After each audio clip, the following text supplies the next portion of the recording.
Di balik kehebatannya dalam ilmu kanuragan dan kealimannya pada segala macam bidang ilmu agama, Kiai Haji Abbas Abdul Jamil Buntet Pesantren dikenal sebagai salah satu komandan perang tanggal 10 November.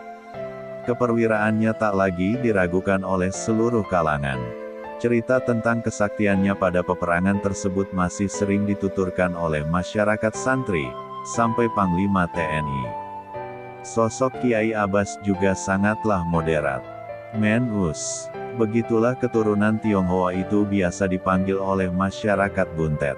Sosok bernama Usman itu sudah dianggap sebagai bagian dari keluarga Kiai Abbas.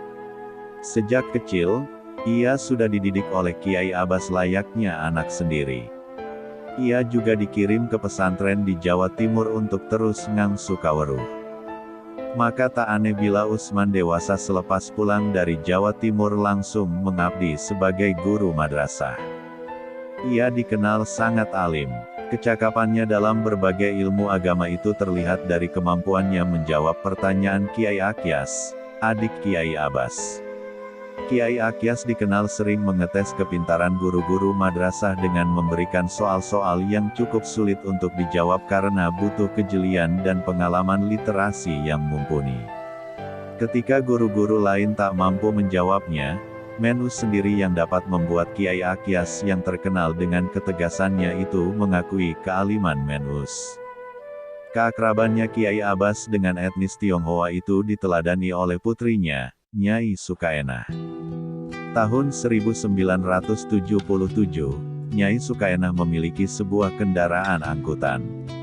Seorang warga Sindang Laut bernama Sim Oek menawarkan diri untuk menjadi sopirnya. Istri dari Mukodam Tarekat Tijaniyah Kiai Cawi itu dengan mudah menerima pria keturunan Tionghoa tersebut. Dekatnya hubungan sosial antara Kiai Abbas dan keluarganya dengan masyarakat etnis Tionghoa itu bukan tanpa alasan. Tentu saja faktor sosial menjadi alasan utama. Selain itu, dalam diri Kiai Abbas juga mengalir darah Tiongkok. Pandangan mata berbuah cinta. Ki Nurkati atau Kiai Nur Hatim tertarik meminang gadis pelayan toko keturunan Tionghoa. Cintanya itu disambut baik. Namun, ada saja jalan terjal yang harus dilalui Ki Nurkati agar cintanya itu berbuah manis. Orang tua gadis tersebut tidak menyetujuinya lantaran Ki Nurkati adalah orang pribumi. Tapi karena jalinan asmara yang begitu kuat dan tekad yang bulat, akhirnya orang tua gadis itu luluh juga. Mereka merestuinya, tetapi dengan dua syarat yang amat berat. Pertama, gadis itu boleh menikah dengan Ki Nurkati dengan tanpa membawa barang apapun dari rumahnya kecuali pakaian yang melekat di badannya. Syarat pertama ini cukup mudah untuk ditaklukkan meski lumayan berat juga. Kedua, kalau punya keturunan, haruslah menjadi orang yang terbaik di Cirebon. Syarat kedua ini tidak main-main.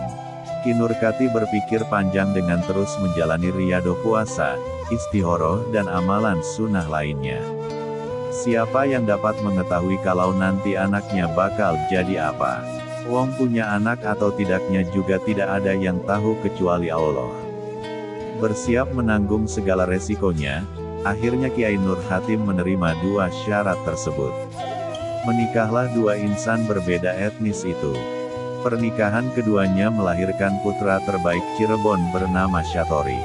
Kiai Syatori diangkat sebagai penghulu Langrat Cirebon karena kepandaiannya dalam berbagai bidang ilmu agama. Kiai Syatori memiliki seorang putri bernama Kariah. Kiai Abdul Jamil diminta mertuanya, Kiai Krian, untuk menikahi putri Kiai Syatori tersebut. Dari rahim Nyai Kariah, lahirlah sosok yang oleh Hadratus Syekh Kiai Haji Hashim Asy'ari disebut sebagai singa dari Jawa Barat, Kiai Abbas.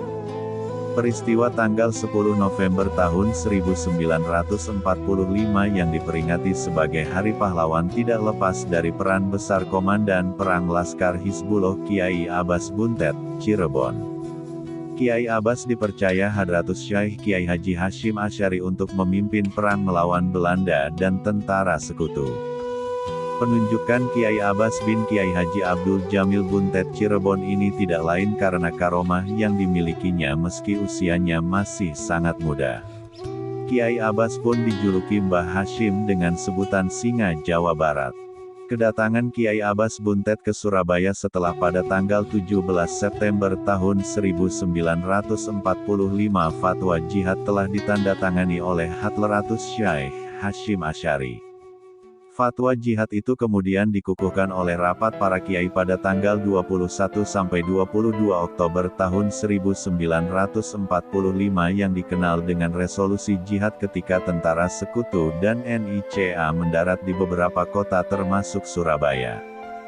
Rakyat Indonesia siap menyambutnya.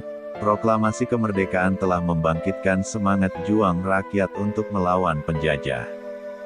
Bung Tomo dari Barisan Pemberontakan Rakyat Indonesia, berkonsultasi dengan Kiai Hasyim Asy'ari untuk meminta restu dimulainya perlawanan terhadap tentara sekutu Inggris. Namun, Kiai Hasyim Asy'ari mengatakan, tunggu dulu, Singa Jawa Barat belum datang. Baru diketahui kemudian, bahwa yang dimaksudkan, Singa Jawa Barat, adalah Kiai Abbas dari pesantren Buntet Cirebon yang memiliki kelebihan ilmu karomahnya. Dikutip dari syeikhnurjati.ac.id, Erik Syarifuddin Baharsyah dalam skripsinya berjudul, Peran Kiai Abbas Buntet dalam Pertempuran Surabaya 1945, mengungkapkan, Kiai Abbas datang ke Surabaya bersama adiknya Kiai Anas yang mempunyai kemampuan membaca situasi yang memang belum terjadi. Karena itu, Kiai Anas selalu berada di belakang Kiai Abbas untuk melindunginya. Atas restu Mbah Hashim Asy'ari, berangkatlah Bung Tomo, Kiai Abbas dan lainnya bertempur melawan tentara sekutu di garda terdepan.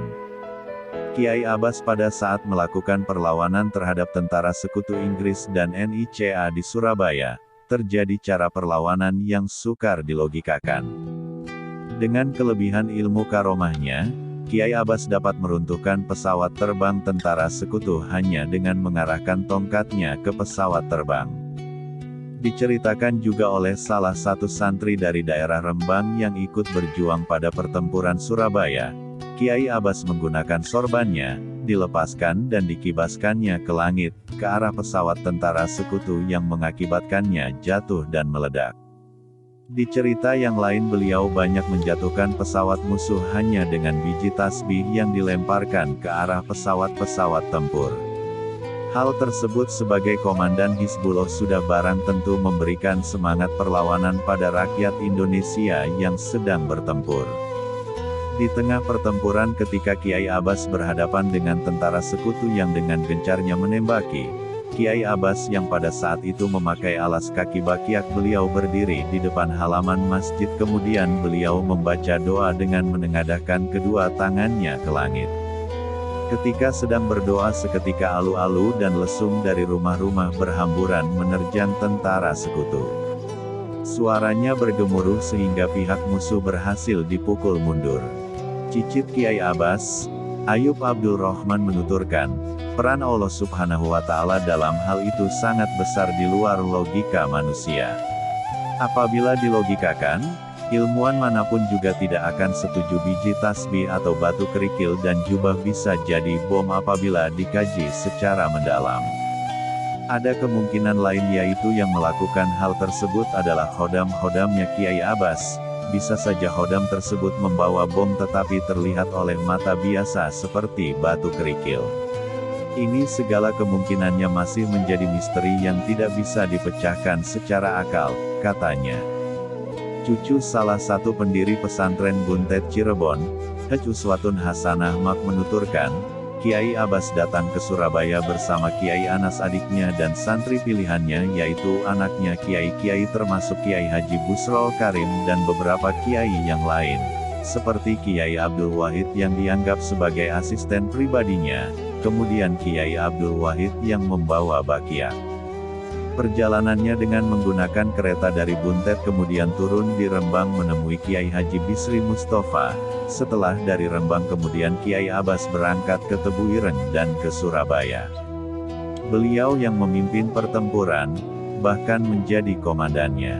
Kiai Hashim Asy'ari menyerahkan komando Laskar Hizbullah kepada Kiai Abbas karena Kiai Hashim Asy'ari mengetahui karomah Kiai Abbas dari sorbannya. Sorbannya itu apabila dikebaskan seketika benda-benda di sekitarnya seperti aluh kayu penumbuk padi, dan lesung, tempat menumbuk padi, berterbangan, juga berpengaruh terhadap pesawat tempur tentara sekutu ketika sorbannya dikibaskan seperti adanya ledakan yang dapat mengguncangkan pesawat tempur musuh sehingga berjatuhan. Kiai Abbas merupakan sosok ulama yang mempunyai banyak kelebihan, tidak hanya menguasai ilmu agama, ilmu bela diri atau ilmu kedikdayaan juga beliau kuasai. Sampai akhir hayatnya Kiai Abbas terus mengajarkan ilmu yang dimilikinya kepada masyarakat sebagai bagian dari dakwah dan perjuangan melawan imperialisme. Kiai Abbas wafat pada tanggal 1 Rabiul Awal 1365 Hijriah, setelah ditandatanganinya perundingan Linggarjati dengan hasil yang dirasa mengecewakan para pejuang yang sudah melakukan perlawanan terhadap imperialisme Barat.